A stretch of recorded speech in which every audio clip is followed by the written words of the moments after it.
señor vicepresidente de la Corte Suprema de Justicia, señor presidente de la Academia Nacional de Derecho y Ciencias Sociales, doctor Casañi, señor presidente de la Academia Nacional de la Historia, doctor Natalio Botana, señor presidente de la Academia Nacional de Ingeniería, ingeniero Manuel Solanet. Señoras, señores, es un gusto para todos nosotros, sin micrófono, iniciar este acto de incorporación del académico Miguel Ángel Schiavone. Lo hacemos después de 2 años sin sesiones públicas, así que esto es un momento muy grato para nosotros. Desde la creación de esta academia en 1938, inició sus actividades en la Facultad de Filosofía y Letras de la Universidad de Buenos Aires. Siempre la incorporación de un académico es un momento de la mayor importancia para la vida de una academia. Ustedes saben que las academias son un reservorio de personas dedicadas al estudio y a la ciencia. La academia tiene un número clausus de 35 miembros. El doctor Schiavone fue incorporado como académico por decisión de sus pares en una votación que demandó un proceso de selección el año pasado. Por supuesto, estamos muy contentos de que se incorpore hoy en este acto a esta incorporación. Su presentación va a estar a cargo del académico Eduardo Martín Quintana, y previo a eso yo le voy a hacer entrega del diploma y de la medalla que acreditan su profesión.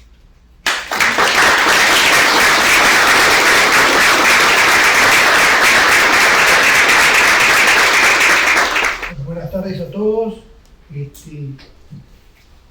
Como ha dicho el presidente, es un día muy especial para la academia. Es una familia que parece un nuevo integrante. Y es un alto honor para mí y también una gran satisfacción presentar al doctor Miguel Ángel Schiavone como académico de número de esta academia. Si bien la manda encomendada no presenta dificultad alguna, dados los extensos y calificados antecedentes del académico, en su caso presenta una característica que no resulta tan común. Se trata que, manteniendo siempre su actividad en el ámbito de la ciencia médica, a la vez su abordaje ha sido, y seguramente seguirá siendo, polifacético.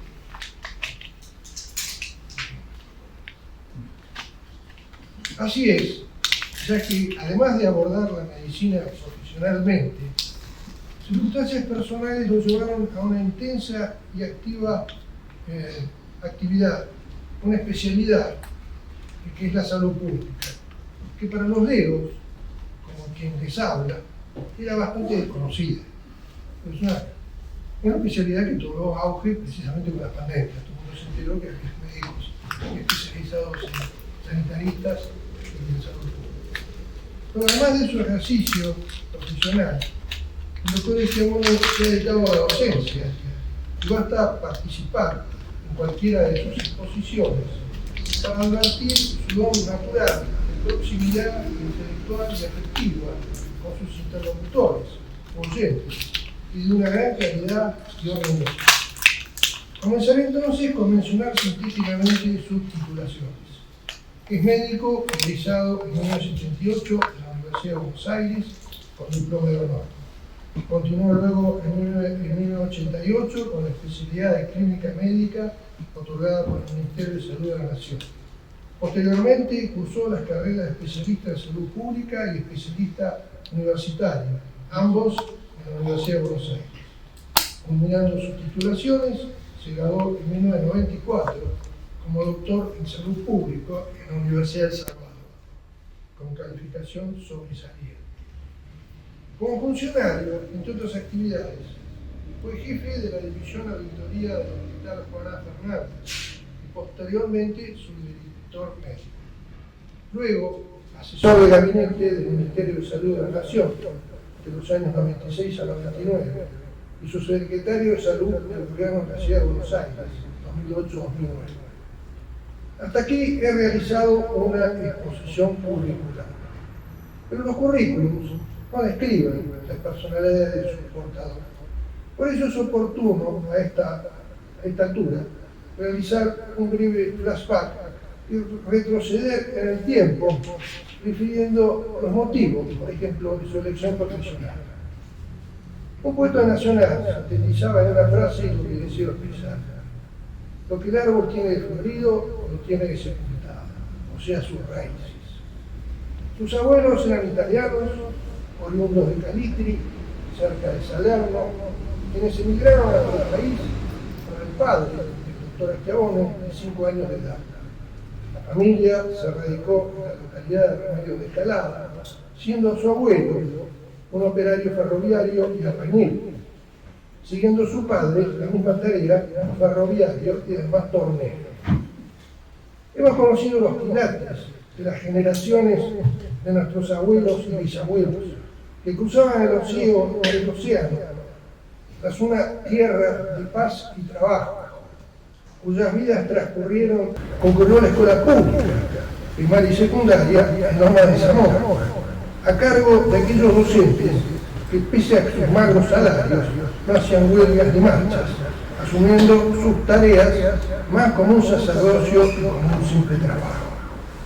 En cuanto a la elección de su especialidad, medicina, profesión, cuando era niño padeció varias enfermedades, por lo cual le pareció que la existencia de los médicos era una necesidad vital. Y ya entonces decidió que su vida fuese un servicio a los demás a través de la medicina. Quizá el niño intuía las características de su vocación, que en palabras de Juan López Ibor, al describir al gran Gregorio Marañón, expresaba: vocación médica significa la aceptación de un destino no elegido, o si se prefiere, no elegido conscientemente. Si ser médico es una entrega, la vida es la misión elegida. Ser médico es no cansarse nunca de estudiar y tener todos los días la humildad de aprender la nueva lección de cada día. Es hacer de la ambición nobleza, del interés generosidad, del tiempo destiempo y de la ciencia servicio al hombre que es hijo de Dios, que es la divina ilusión de que el dolor sea gozo, la enfermedad salud y la muerte es vida. En cuanto a su interés por la especialidad pública, si bien en sus comienzos se dedicaba a la clínica médica, pero con motivos de padecer una severa enfermedad, por suerte luego superada, le aconsejaron que no tuviera contacto directo con los pacientes y en consecuencia decidió trasladar su tarea profesional de las personas enfermas a las enfermedades societarias, vio grupo específico por edades, regiones y otras circunstancias, optando así por la salud pública. Otra cualidad que merece destacarse es su vocación docente, que se manifestó desde su adolescencia, pues eligió el colegio secundario para graduarse como maestro en la escuela normal, comenzando su magisterio en colegios y terciarios, para luego enseñar en la universidad.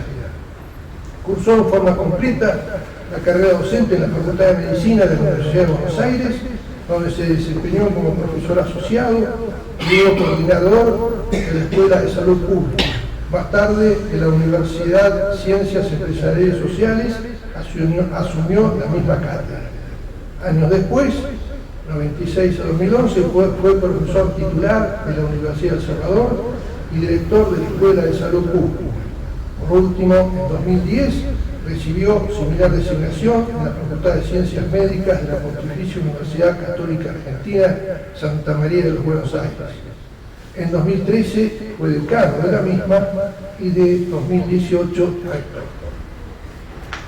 Está claro que ha recorrido todos los niveles de la docencia, desde los preuniversitarios hasta el más alto cargo educativo. Cabe señalar que si bien la UCA puede mostrar con orgullo sus excelentes instalaciones, ello es solo una muestra de la confianza de miles de graduados que en décadas anteriores poblaron sus aulas, prestadas por colegios en horarios nocturnos, alternando con inmuebles de vieja data y escaso valor estético.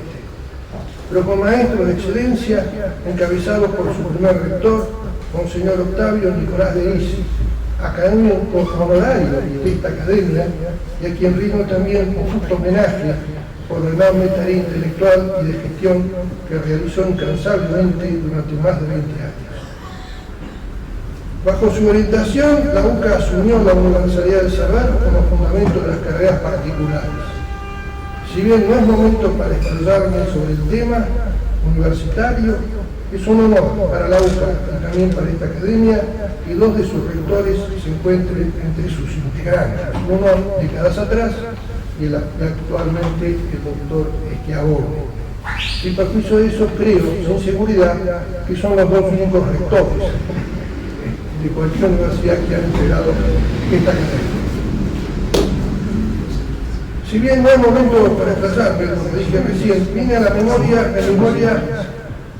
un capítulo denominado La barbarie del especialismo, de la clarividente obra de José Ortega y Gasset, La rebelión de las falsas, en el que expresa: el especialista sabe muy bien su mínimo rincón del universo, pero ignora de raíz todo el resto. Al asumir sus funciones rectorales, el doctor Schiavone expresó que la educación no es solo transferir saberes, sino que su misión es fundamentalmente una actividad moral para preservar valores y capacitar los recursos humanos que generen beneficios para nuestra sociedad, en línea con todo lo que estamos hablando precedentemente. También ha sido fructífera su labor científica, expresada en numerosos congresos y publicaciones. Es autor de más de 90 artículos en revistas especializadas, autor y coautor de más de 10 libros, entre ellos Economía y Financiamiento de la Salud, del 2016, mereciendo elogiosos comentarios por abarcar en profundidad la actualmente extensa temática de los servicios sanitarios. Asimismo, ha tenido destacada actuación en sociedades científicas. Entre otras, fue presidente de la Sociedad de Administración de Servicios de Salud, 2001-2002, y vicepresidente de la Asociación Médica Argentina, 2013-2018. Por último, debo mencionar que el doctor Schiavone ha sido premiado por sus pares en 15 oportunidades, la primera de ellas en 1984. Llevaría mucho tiempo enumerar las instituciones y el carácter de cada una de estas distinciones, y por ello me remitiré solamente a 3 de ellas. En el año 2016 recibió el Premio Maestro de la Medicina Argentina, siendo anfitriona de la ceremonia la Academia Nacional de Medicina. En 2018 le fue discernido el premio Gracias Doctor, y en la publicación que da cuenta del acto al premiado, titula al premiado como prócer emérito de la educación médica. También en 2018 recibió el premio Hipócrates. En palabras del académico del número que le hizo entrega de la distinción, expresó: el premio Hipócrates es el máximo reconocimiento que esta Academia Nacional de Medicina otorga anualmente. Los miembros del jurado son nada menos que los expresidentes que selecciona a personalidades únicas por sus actos destinados a la medicina y por su trayectoria con un trascendente aporte a la comunidad. He dejado para el final quizá lo más importante de la vida del nuevo académico. Me refiero a su mujer, Marina Grillo, médica pediatra, y sus 3 hijos, la mayor, diseñadora gráfica, el siguiente médico cardiólogo, siguiendo al padre, y la menor abogada.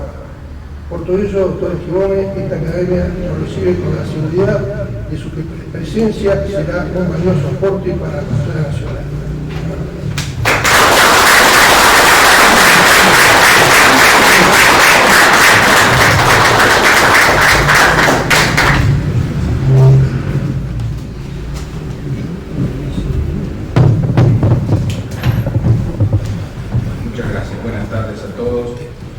Presidente, señores académicos, rectores de universidades, decanos, directivos, amigos presentes acá.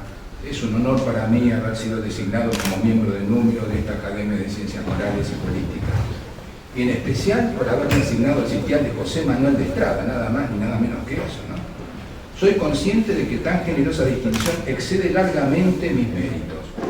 Lo agradezco profundamente, sabiendo que lo que se me premia es el esfuerzo, la honestidad y el compromiso que asumí con las instituciones en donde me he desempeñado, más que la amplitud de mis saberes y mis virtudes académicas.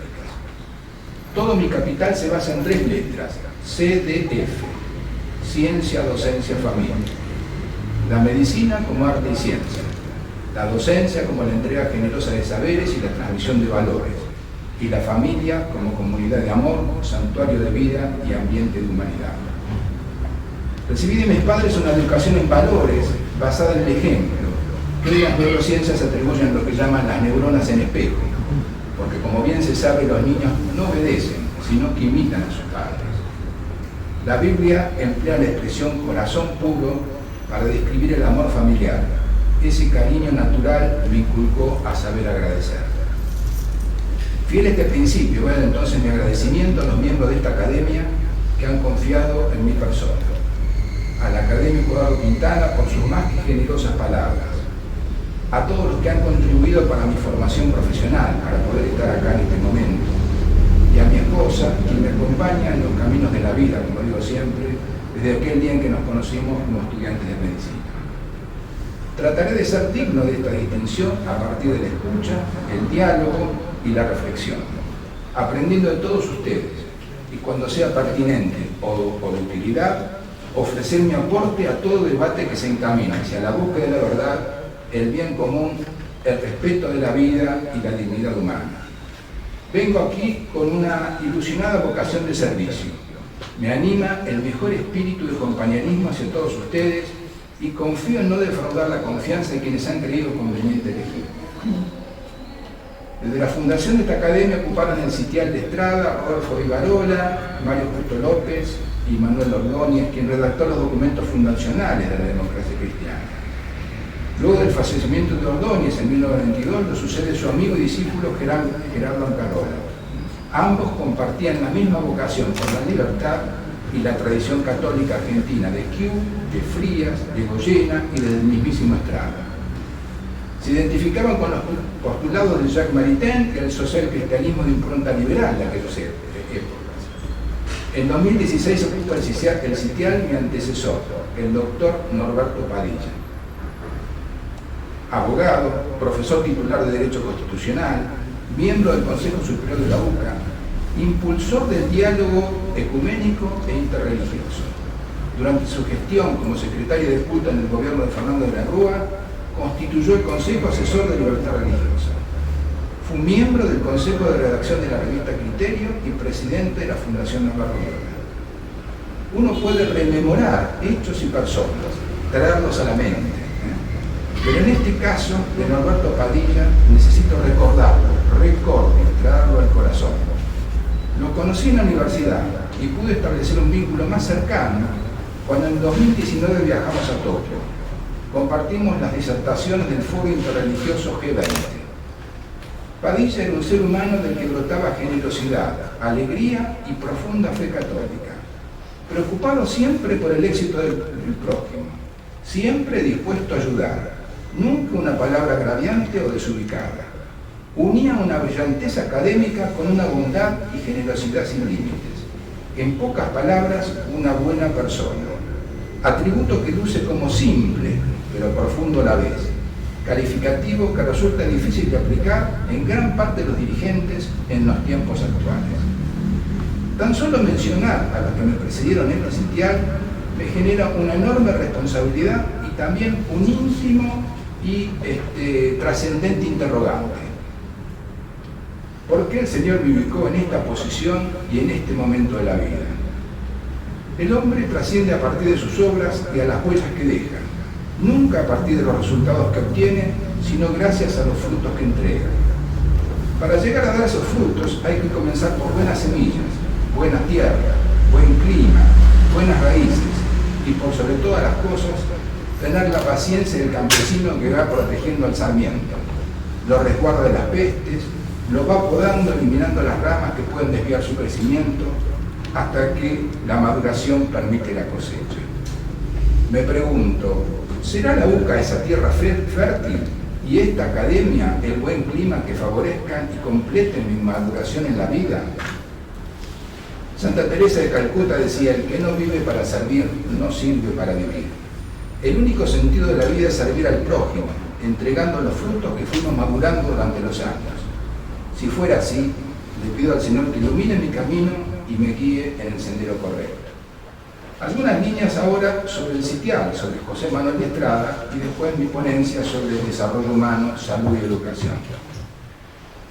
En relación a José Manuel de Estrada, maestro de fe y de civismo, no sé si la historia en general y mi generación en particular han valorado la dimensión de la figura de José Manuel de Estrada.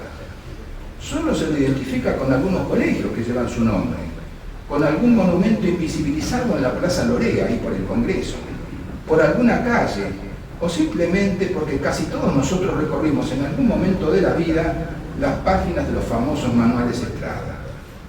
Pensemos que sin poseer título universitario, a la edad de los 17 años, escribe columnas en publicaciones periódicas como La Paz o La Guirnalda, así como artículos anónimos bregando por la paz social en los tiempos de lucha de la Confederación y Buenos Aires cuando se enfrentaban.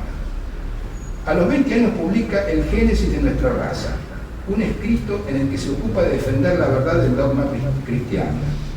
En ese mismo año también redacta El catolicismo y la democracia. Ambos escritos se pueden encontrar en las obras completas de José Manuel de Estrada, difundidas en 1899, pocos años después de su fallecimiento. Esta publicación incluye una semblanza de Estrada, a cargo de su amigo personal, el doctor Juan Garro, que había sido decano de la Facultad de Derecho de la UBA. Estrada se forma en un lugar de raíces cristianas, fue descendiente del virrey Liniers, quedó huérfano a corta edad, fue educado por su abuela y al llegar a la adolescencia continúa sus estudios en el convento de San Francisco. Su familia se preocupó por darle una educación que lo hiciera hombre de fe y patriotismo, capaz de inmolarse por Dios y por la patria, según afirmaba el mismísimo Garro. Todas las obras de Estrada están impregnadas de una formación filosófica y teológica que recibió, como mencionamos, en el Colegio San Francisco, a lo que le sumó el pensamiento liberal y mitrista de aquella época. La producción y escritos de Estrada se ubican entre 1860 y 1890.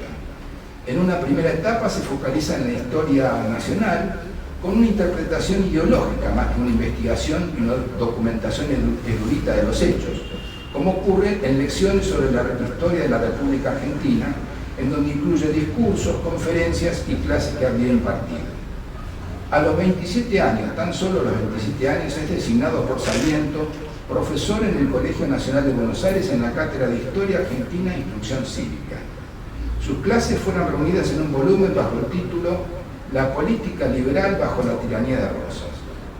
Ese mismo año lo nombran jefe del Departamento General de Escuelas, cargo del que es removido en pocos meses. Esta destitución puede tener dos interpretaciones. La primera, el diagnóstico muy negativo que Estrada realizó y difundió sobre la educación en la provincia de Buenos Aires. La segunda está relacionada con el conflicto que mantuvo en tan breve tiempo con Nicomedes Antelo por la lucha entre católicos y liberales seculares de esos años, en el que Antelo tuvo el apoyo político que le habían negado a Estrada, y esto lo obligó a renunciar. El diagnóstico sobre el sistema educativo y su pelea con Antelo dan origen a una de sus obras, Memoria sobre la educación común en la provincia de Buenos Aires. La descripción de la falencia del sistema educativo de aquella época puede tranquilamente extrapolarse a los tiempos actuales. Es como si no hubiese pasado el tiempo. Uno lee este libro y es como si no hubiese pasado el tiempo. En el capítulo 3, página 10, dice: el espectáculo me aterró. Luego continúa diciendo: la educación es deficiente en la provincia en su esencia misma, por sus programas, por sus métodos, por los libros que se usan en ella, por los maestros que le imparten, por los locales en los que se da. Y continúa afirmando que también es deficiente en su organización. El término que emplea es más que gráfico, horrenda realidad. En el capítulo 8, Educación Política, considera que la educación es el medio para alcanzar una sociedad democrática y libre. Una educación basada en el principio de la obligatoriedad para asegurar la igualdad, seguido del principio de la libertad de enseñanza. Valora él como antiprincipios la inacción educativa de la sociedad, que le equipara a la barbarie del Sarmiento, el estatismo monopólico y el centralismo. En 1871 se integra a la Convención Constituyente de la Provincia de Buenos Aires y participa en las comisiones que abordan los temas educativos. Al año siguiente es elegido diputado nacional, interviniendo también en estos mismos temas. Cuando termina su mandato como diputado, el presidente Nicolás Avellaneda lo designa rector del Colegio Nacional de Buenos Aires y profesor de Derecho Constitucional de la Universidad de Buenos Aires, a pesar de no haber sido abogado. Alberto G. Padilla lo define como creador de esa cátedra, no porque haya sido el primer profesor de la materia, sino por la concepción que tenía de ella. Luego de 6 años de intenso trabajo, es destituido por el presidente Julio Arroca de su cargo, tanto de rector como de profesor. Las diferencias y enfrentamientos que tenía con Roca las había hecho públicas a través de sus conferencias, a través de declaraciones, escritos y participación en el Club Católico, la Revista Argentina y el diario La Unión, que fundó con Pedro Goyena. Cuando fue destituido del Colegio Nacional de Buenos Aires, todos los alumnos del Nacional lo acompañaron espontáneamente a su casa, donde improvisó un discurso que muchos llevarían en sus corazones de por vida. Una de sus frases más citadas fue: de las astillas de las cátedras destrozadas por el despotismo, haremos tribunas para enseñar la justicia y predicar la libertad. Con la llegada de Luis Sáenz Peña a la presidencia de la Nación, es designado ministro en Asunción de Paraguay, en donde fallece el 17 de septiembre de 1894 a los 52 años. El cortejo fúnebre viaja desde Paraguay a Buenos Aires, en donde ha recibido con todos los honores. Carlos Alberto Floria escribe en la revista Criterio: Estrada fue el único notable en su tiempo capaz de aproximarse a Sarmiento en sus obsesiones por la educación del pueblo. Estrada no tenía la erudición de Sarmiento, pero sí poseía una mayor capacidad conceptual y operativa para implementar una política educativa en la provincia de Buenos Aires. Esto como semblanza del sitial. Ahora vaya la presentación de desarrollo humano, desarrollo, salud y educación.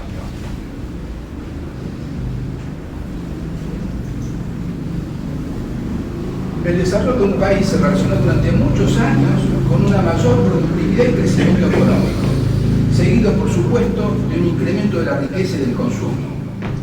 Se suponía que bastaba con aumentar la producción para mejorar el ingreso per cápita, aunque esto no se correlacionara con una mejor calidad de vida. El crecimiento de las economías no siempre está relacionado con la reducción de la pobreza, del desempleo, la mejora de los salarios reales y la desigualdad en la distribución del ingreso, que son todas variables económicas que afectan la calidad de vida. Tampoco esta concepción del desarrollo expresaba una preocupación por la superación de las brechas en materia de educación y salud. Para su cuantificación se utilizó como indicador el PBI per cápita. Este indicador adolece de las reglas generales aplicadas a los promedios, que todos los que han estudiado estadística deben conocer, y que presentaban países exportadores de petróleo que tenían alto PBI, pero con poblaciones sumergidas en la pobreza y profundas inequidades. Con las publicaciones de Amartya Sen y la Declaración Universal de los Derechos Humanos en 1948, los economistas reemplazaron el limitado concepto basado exclusivamente en un mayor crecimiento económico por la idea del desarrollo humano. Este nuevo paradigma traspasa las fronteras de la economía hacia otros campos.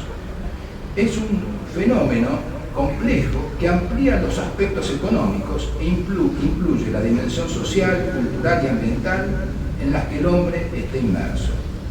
De esta forma, el desarrollo se convierte en un proceso omnicomprensivo, totalizador, que promueve la expresión y la expansión de las capacidades y potencialidades del ser humano, así como también de la sociedad en la cual está inmerso, permitiendo de esta forma satisfacer sus necesidades. Como el PBI per cápita no incluye elementos que cuantifiquen el bienestar y la calidad de vida, fue necesario desarrollar otras mediciones. Se utilizó un indicador combinado, el Índice de Desarrollo Humano, que integra la dimensión económica con los efectos combinados de salud y educación. Este indicador incluye 3 variables: el ingreso medido por PBI per cápita, corregido por la paridad de poder adquisitivo, la esperanza de vida al nacer y el logro educativo que toma en cuenta la tasa de alfabetismo y el índice de matriculación. Desde 1990 el PNUD elabora y publica anualmente este indicador, reflejando la posición de cada país en relación al resto de las naciones. Argentina ocupó en el 2020 el puesto 46 entre 189 países. Esta posición, que luce como buena al ubicarnos en el grupo de países de desarrollo muy alto, se debe principalmente a los componentes de salud y educación, que históricamente arrastran altos valores, compensando el efecto negativo del bajo crecimiento económico de las últimas décadas. Puede interpretarse como un tema de stock y un capital que teníamos en educación y salud que Argentina está perdiendo en medio de una trampa de muy baja productividad, bajo crecimiento económico y baja inversión en políticas sociales. La posición relativa de Argentina en comparación con otros países nos ubica hoy por debajo de ellos, como el caso de Chile, que se posiciona en el puesto 43 y muy próximo a Uruguay en el puesto 45. El indicador no solo nos permite la comparación, sino que también monitorea la tendencia en una serie temporal. Argentina pasó de liderar el ranking en la región por sus riquezas naturales y progresos sociales, como estábamos hablando recién de Sarmiento de Estrada, a ser superado por Chile, un país más pequeño, con geografías desérticas y expuesto a riesgos naturales. El atraso relativo de Argentina se explica, por un lado, por el mayor dinamismo de la economía chilena. En 2018 el Producto Bruto Nacional per cápita de Chile fue de $23.000 a precio de poder de paridad de compra, mientras que Argentina tuvo solamente $21.000 per cápita. Pero hay también diferencias en las dimensiones humanas. La degradación del sistema educativo argentino llevó a que en la actualidad el promedio de años en la escuela sea similar en ambos países y que se redujeran las diferencias en el promedio de años para completar la escolaridad hasta finalizar el nivel secundario. En materia de longevidad, Chile nos aventaja con una esperanza de vida al nacer de 80 años, 4 años más que nosotros, que tenemos una esperanza de vida al nacer de 76 o 77. Recientemente la globalización, el cambio climático y las consecuencias medioambientales negativas del desarrollo económico alertaron sobre el daño que el ser humano estaba causando en la naturaleza. Los modelos de desarrollo que perpetúan las inequidades, dilapidan recursos naturales y deterioran el medio ambiente no son sostenibles ni merecen sostenerse. Como resultado de un proceso de búsqueda de equilibrio entre el desarrollo de la sociedad y el medio ambiente, surge este tercer paradigma. Habíamos hablado de desarrollo humano y este tercer paradigma del desarrollo sostenible, que involucra los conceptos de protección y conservación del medio ambiente, de la naturaleza y la sostenibilidad global. Es nuestra obligación conservar las oportunidades para las futuras generaciones, para que puedan disfrutar la misma clase de calidad de vida que hoy poseemos o deseamos alcanzar. Es necesario resaltar que los esfuerzos por preservar la naturaleza y sus recursos no implica abandonar las acciones tendientes a superar la pobreza y las inequidades. En esta línea, el director del PNUD señala que la próxima frontera del desarrollo humano no debe entenderse como un dilema entre personas y medio ambiente, sino que se trata de reconocer que hoy el progreso humano sostenido debe ser a través de un crecimiento, a través de evitar el crecimiento desigual y también evitar la utilización o el exceso de carbono en nuestro ciclo de vida. El desarrollo sostenible se basa en 3 pilares: sostenibilidad económica para reducir la pobreza extrema, sostenibilidad ambiental protegiendo el ecosistema y reduciendo el impacto de las actividades humanas en la casa común, y sostenibilidad social que garantiza la equidad y el acceso a los recursos y servicios básicos. El desarrollo debe ser en estos momentos económicamente eficiente, ecológicamente sustentable y socialmente equitativo.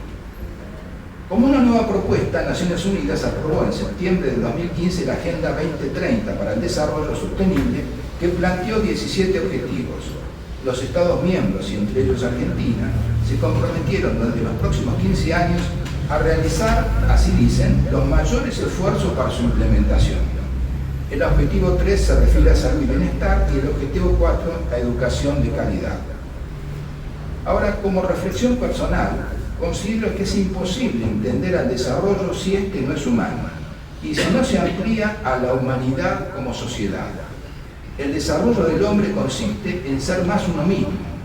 Lo que se desarrolla es la potencialidad del hombre, que es el ordenador del contexto social y material.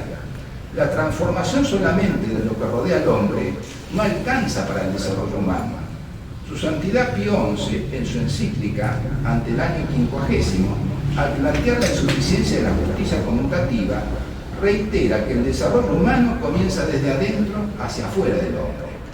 El desarrollo comienza por un perfeccionamiento al interior de cada ser humano. Sin este punto de partida es imposible ni pensar en otras formas de desarrollo. Como dice el refrán, la mona, aunque se vista de seda, mona queda. Tampoco es posible pensar en el desarrollo humano sin una visión ecológica, inmersos en la casa común en la que habitamos y que debemos preservar para las generaciones futuras, como el Papa Francisco expresa en la encíclica Laudato Si. Ahora, ¿cuáles son los factores que conducen al desarrollo de un Estado, nación o pueblo? La revolución industrial de fines del siglo XVIII desplazó a los trabajadores hacia los centros industriales ubicados en Londres. Trabajadores que vivían en el campo ahora se encontraban en las cercanías de las fábricas y al lado de las chimeneas. El smog, las largas horas de trabajo, el hacinamiento, los basurales en las esquinas de los barrios obreros, corredores y vectores conviviendo con las personas, la contaminación de las aguas y la carencia de sistemas de eliminación discretas resultaban un caldo de cultivo para las enfermedades que el hombre antes en el campo no tenía. La famosa epidemia de cólera vinculada a la bomba de agua de Broad Street se originó justamente en este contexto. Preocupados por la enfermedad de la población, pero también preocupados por la consecuencia de la baja productividad que generaba esta enfermedad, el Parlamento británico designó en 1834 a Edwin Chadwick como secretario de la comisión encargada para evaluar la ley de pobres. En 1842 publica el informe sobre el estado sanitario de la población trabajadora, que lo convirtió a Chadwick en el gran impulsor del movimiento sanitario. Chadwick vincula y relaciona la pobreza con la enfermedad y describe un círculo vicioso en donde la enfermedad genera una baja capacidad creativa y productiva. La enfermedad hace que los músculos no se contraigan y la enfermedad hace que las neuronas no hagan sinapsis.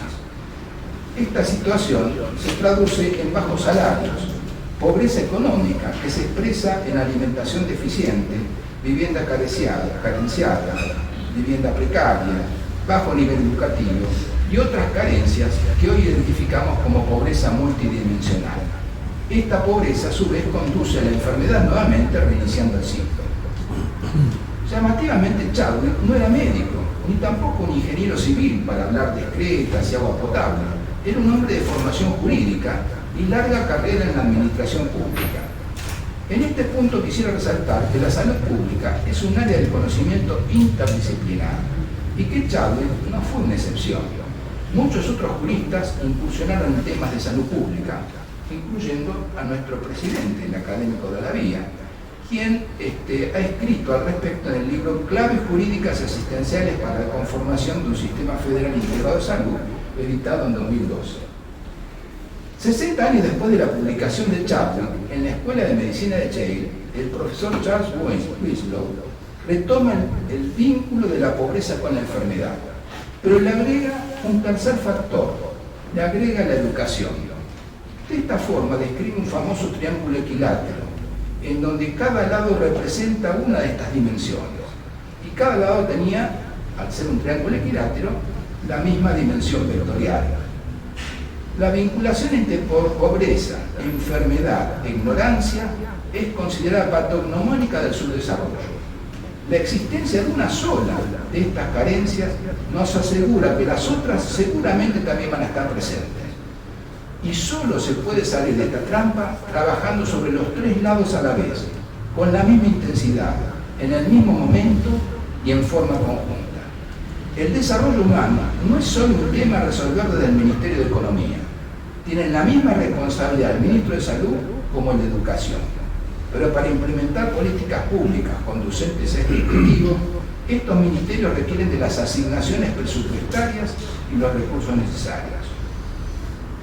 Salud, entonces, educación y capitales son los factores conducentes al desarrollo. En relación a los capitales, ¿cómo obtenerlos? Los capitales pueden ser producto de la explotación de los recursos naturales, como en el caso de Noruega, del desarrollo de tecnología, como sucedió con los países del eje Indo-Pacífico, o de la cultura de trabajo, tan olvidada por nosotros como vimos en Japón. Los capitales conducen ciertamente al desarrollo, siempre y cuando se destinen a la única inversión rentable, que es invertir en nosotros mismos, es invertir en el hombre. Pero faltan dos factores decisivos para alcanzar el desarrollo. Requisitos de oro, que podemos denominar gold standard, sin los cuales el desarrollo es imposible. La libertad y la equidad. Sin libertad para transitar, sin libertad para expresarse, sin libertad para educar, sin libertad para elegir los gobernantes, sin libertad no hay desarrollo humano posible. De igual forma se requiere de equidad. El ser humano es gregario por naturaleza. Necesita el vínculo con otros de su misma especie. Si el otro sufre o el otro está enfermo, en algún momento ese dolor se transmite. No llega a través de un virus, una bacteria, un mosquito o los reclamos sociales. El dolor del otro termina siendo nuestro dolor. Parafraseando a Atahualpa, el otro es uno mismo pero con otro cuero. Dos líneas sobre salud y desarrollo, que es una de las áreas que he transitado, pero voy a tratar de ser más breve en esto para detallar un poco más sobre educación y desarrollo con la tolerancia de todos ustedes. La salud puede ser considerada como un medio para alcanzar el desarrollo, como un fin en sí misma, un derecho. Al considerarla como un medio, encontramos que numerosos estudios validan el impacto positivo en la situación económica y en la productividad cuando los indicadores sanitarios de una población son favorables. Los resultados económicos se visualizan ya sea por la vía del aumento en la producción o por la disminución de las incapacidades. El buen estado de salud en la población requiere de políticas públicas sostenidas en el tiempo a través de la promoción de la salud, la prevención de la enfermedad, mejorando los sistemas de atención y el acceso a los servicios de rehabilitación. Pero también la salud debe considerarse como un fin en sí mismo, un derecho que hace nuestra condición de humanos en la búsqueda del bienestar. La Constitución de la OMS en 1946 define el derecho a la salud como el disfrute del más alto nivel posible de salud, estableciendo formalmente este derecho en el marco jurídico internacional. La Declaración Universal de los Derechos Humanos de 1948 establece en su artículo 3 que todo individuo tiene derecho a la vida, y en el artículo 25 expresa: toda persona tiene derecho a un nivel de vida adecuado que le asegure la salud y el bienestar, y en especial la alimentación, la vestimenta, la vivienda, la asistencia médica y los servicios sociales necesarios. En Argentina, la reforma constitucional del 94 establece una doble protección de los derechos relacionados con la salud, implícita y explícita. Si bien no se incluye en forma expresa el derecho a la vida y a la salud, este derecho emana en forma implícita conforme al artículo 33. También se incorporaron preceptos sobre el derecho a la protección de usuarios de servicios de salud y se otorgó jerarquía constitucional a diversas normas internacionales que reconocen este derecho. Un capítulo especial merece nuestro sistema de salud. En el ámbito de salud pública, en el cual me desempeñé durante muchos años, siempre decimos que hay 4 modelos de sistema de atención de la enfermedad. Nótese que no digo sistemas de salud, sino de atención de la enfermedad. Un modelo es el modelo alemán de la seguridad social. Luego, el modelo del Sistema Nacional de Salud, inglés. El tercero es el de la economía de mercado a través de la CHMO americana. Y finalmente, el caso extraño y ridículo de la Argentina. No es este el momento de un análisis exhaustivo de nuestro asistema de salud. Solo mencionaré algunas debilidades que identifico persistentes, porque se mantienen inalterables a pesar de haber demostrado sus efectos negativos en los indicadores sanitarios. Todos los ministros de salud de las últimas décadas las identifican, las consideran un obstáculo, pero terminan su gestión sin impulsar o concretar una reconversión profunda. La primera debilidad es la segmentación, que perdura en el tiempo. ¿Por qué perdura en el tiempo? Porque garantiza y perpetúa las inequidades.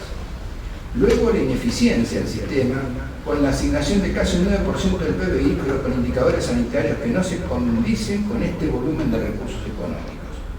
En tercer lugar, la fragmentación del sistema con ausencia de una red prestacional. La falta de una política de recursos humanos afecta la cantidad, la calidad y la distribución de este recurso esencial para el sistema. La incorporación de tecnología se hace en forma crítica, sin una agencia que la evalúe. No hay programas que garanticen la calidad de la atención y la seguridad del paciente. Las inequidades son una constante, con barreras a la accesibilidad desde económicas hasta burocráticas. Los registros y las estadísticas de salud se presentan con demoras de hasta 2 años, con información que nunca es considerada en la toma de decisiones. Los cambios que el sistema requiere son profundos y no alcanzan con la buena voluntad de un ministro. Recomiendo a los valientes que alimenten el sueño de una reforma del sistema, lean atentamente la propuesta del Sistema Integrado de Salud que el Dr. Kast viene impulsando desde hace años. Ahora, algunos comentarios en relación a la educación y desarrollo. La educación es un derecho humano, reduce la pobreza, reduce las brechas e inequidades, igualando oportunidades y contribuyendo a la paz, además de generar beneficios elevados y constantes en términos de ingresos. Thomas Sowell y Gary Becker, ambos premios Nobel de Economía, impusieron el argumento de la educación como inversión. Gary Becker, con su teoría del capital humano, sostuvo que la inversión en la educación explica el crecimiento económico de un país. Un año adicional de escolarización puede incrementar los ingresos en un 10%, superando cualquier otra inversión. El porcentaje del capital humano en la riqueza total de un país es 4 veces el valor del capital físico, que suma riquezas naturales, cultivos, petróleo, empresas, equipos, etc. El informe sobre la ocupación laboral en Argentina, elaborado por ENDE, correlaciona el nivel educativo con el nivel de empleo. La mayor parte de los empleos en los últimos años requieren de estudios secundarios y universitarios. Esto explica que el 90% del desempleo corresponde a los que no superaron la educación secundaria. Según un informe 2020 de nuestro Observatorio de la Deuda Social, de la población que se encontraba bajo la línea de pobreza, un 44% de esa población, cuando se analizaban los jefes de hogar que no habían completado la escolaridad secundaria, la pobreza se elevaba al 61%. En este mundo tecnológico, sin educación no hay trabajo, y sin trabajo ni educación seguramente no va a haber desarrollo. El desarrollo de un país comienza por el aula. Solo cambiando la educación se puede cambiar el mundo, son las palabras que nuestro Papa Francisco expresa. Si Argentina se esforzara en mejorar su calidad educativa y consiguiera que sus alumnos alcanzaran un mínimo de 488 puntos en las pruebas PISA, que es el promedio del sistema, en el término de 10 años el PIB de Argentina crecería un 120%, tan solo por tener un capital humano mejor formado y preparado. La Organización para la Cooperación y Desarrollo Económico realizó un listado de los países más educados del mundo, que según su criterio son aquellos con mayor porcentaje de personas entre las edades de 35 y 64 años que completaron algún tipo de estudio universitario o de tercer nivel.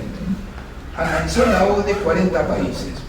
Los países que tenían mayor porcentaje de universitarios en el mundo fueron Canadá, 51%, Israel 46%, Japón 45%, puedo mencionar Singapur o Corea.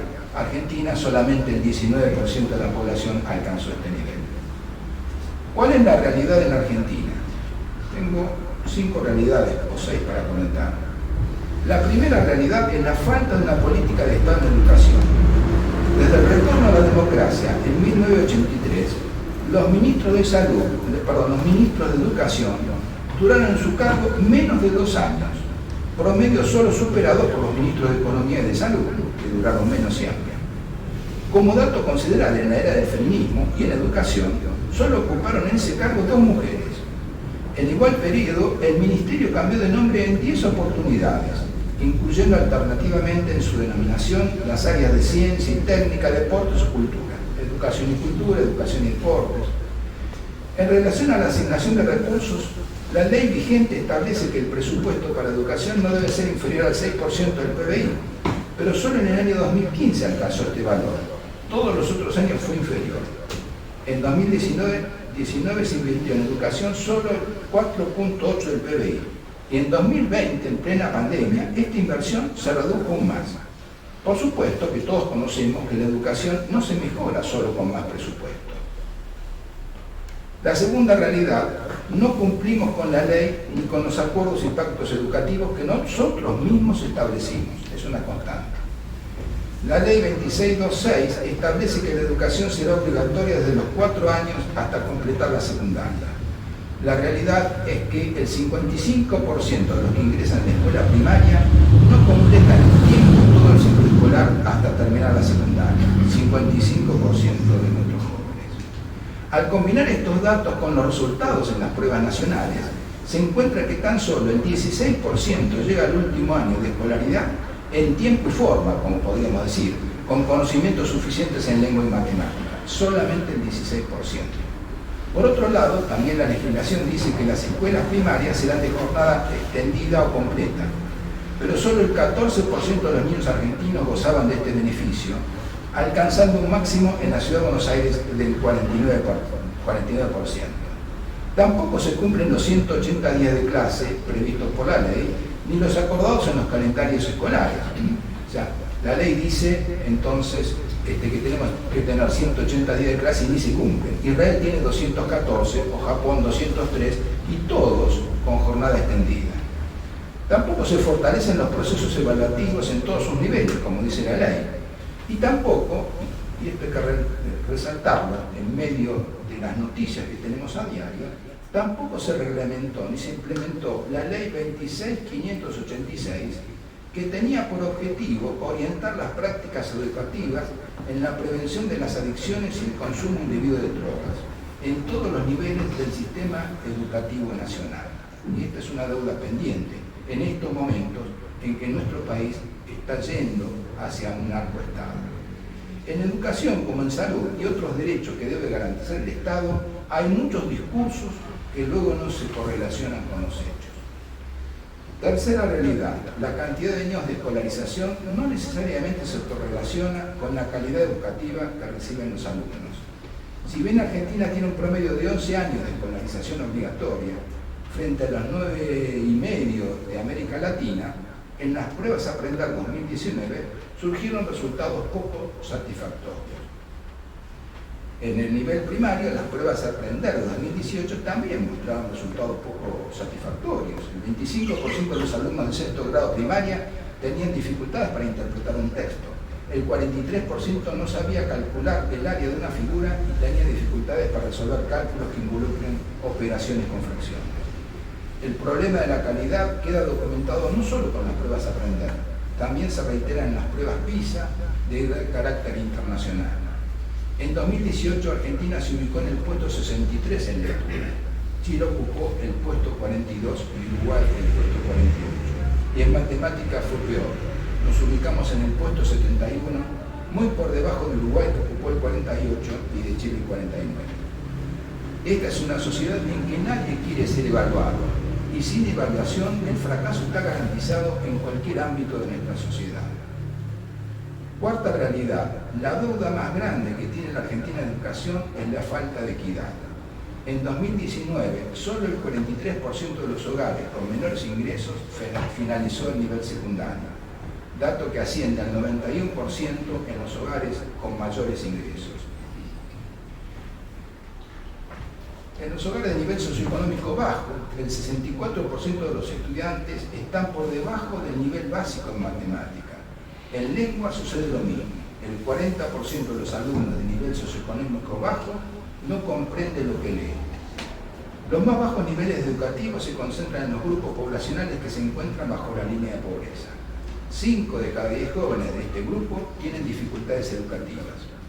En las universidades estatales, el porcentaje de graduados en relación a los ingresantes es del 27%, mientras que en las universidades privadas se alcanza el 43%. Finalmente, solo el 19% de los argentinos solo logra una titulación universitaria.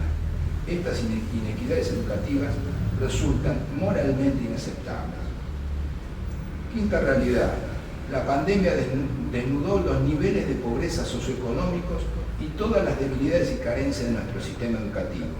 aunque esta realidad encuentra a nuestra sociedad en un estado de anomia que ya nada lo sorprende. Y creo que el estado de anomia es la última etapa del deterioro de una sociedad. El 46% de los hogares con estudiantes de nivel secundario no poseían una computadora. Los docentes no estaban capacitados para nuevas modalidades educativas, no solo en los aspectos técnicos, operativos, del manejo de la computadora, de internet, sino también en nuevas estrategias pedagógicas. El 15 de marzo del 2020, el Ministerio de Educación decidió el cierre de las escuelas.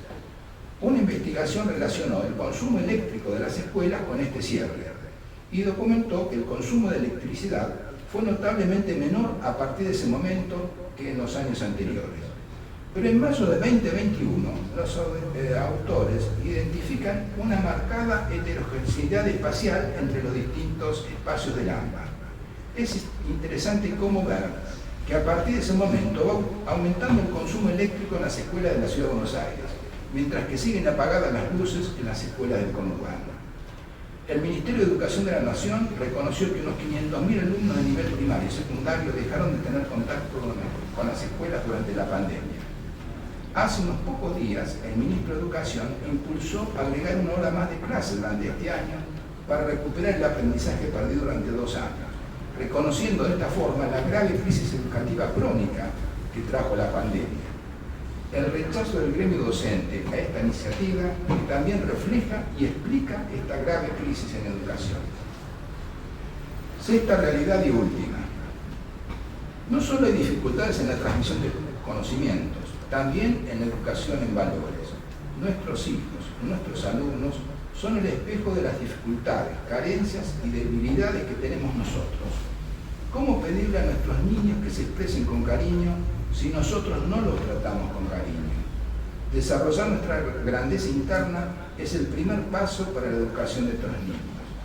Fordóñez, que ocupó este sitial de Estrada, quien escribió: somos los descendientes del hombre despedazado, el hombre al cual Maquiavelo le quitó la base moral en la política, Kant la base moral en la filosofía, Rousseau lo hizo creador de su propia ley y Comte ligador de todo lo que no cae bajo la experiencia sensible. La primera educación es la de la familia, que incluye la pertinencia, el arraigo, las tradiciones. El Papa Francisco recuerda que educar exige que todos los responsables de la misma se impliquen en ella en forma solidaria. Un verdadero pacto educativo global que nos permita salir de esta crisis de valores. Las instituciones educativas no pueden quedar solas en esta tarea de educar, ya sea porque los padres no apoyan la tarea de los docentes o porque en una situación de indiferencia abandonan a sus hijos en escuelas que podemos llamar escuelas parking o escuelas depósito, en donde lo único que les interesa es encontrar la escuela que les ofrezca la mayor cantidad de horas para abandonar a sus hijos.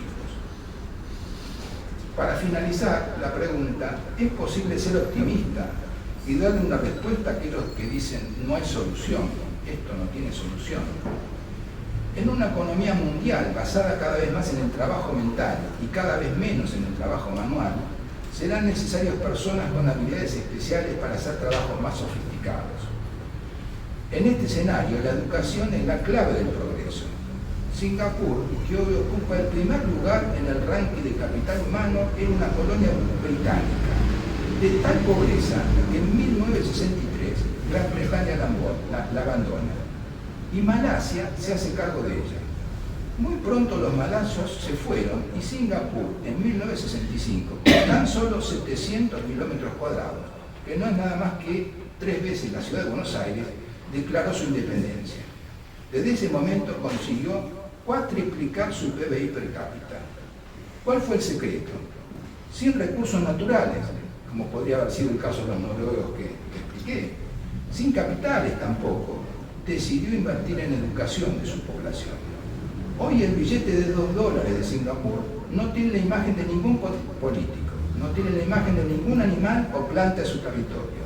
Tiene la imagen de una universidad con un profesor y sus estudiantes con la palabra educación. Este es un modelo a observar, analizar y en lo posible imitar si esperamos dar respuesta al futuro de nuestro país y de nuestro pueblo. Muchas gracias.